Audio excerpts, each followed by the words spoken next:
Now, the first thing you need to know about this investigation is PETA went undercover in Ozark, Arkansas.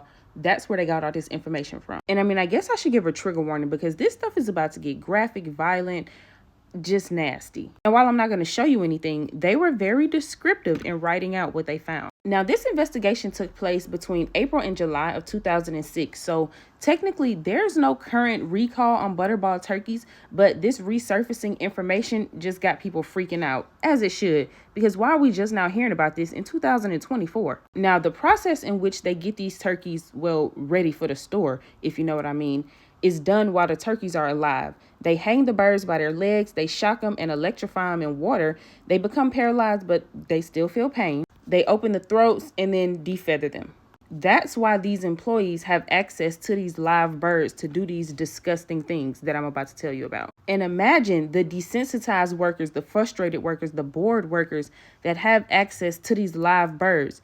They can basically do whatever they want, which is exactly what they were doing. They were strangling the birds to death. One worker said he likes the birds for fun, and he pointed out one bird that he had punched in the face. On April 13th, they found one worker was inserting his finger into the turkeys.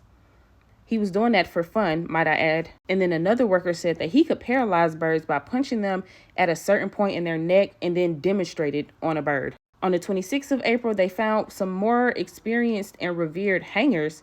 Hangers? Is that a descriptive word of is that a job?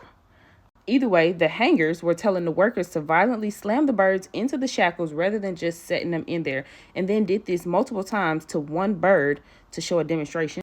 He also was throwing birds across the room onto concrete floors.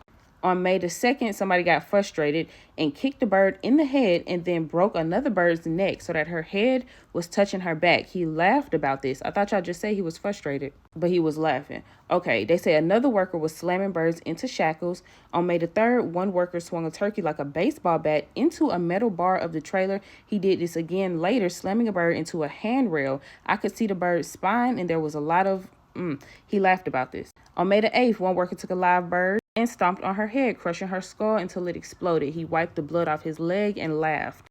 There was a bird with only one leg, and one of the workers looked at her, started laughing, and then ripped her other leg from her body. And I mean, honestly, you get the gist. You can pause to read if you want to see all the things that they were doing to the turkey. And here's the last little bit of information that I found, because I don't want to read anymore.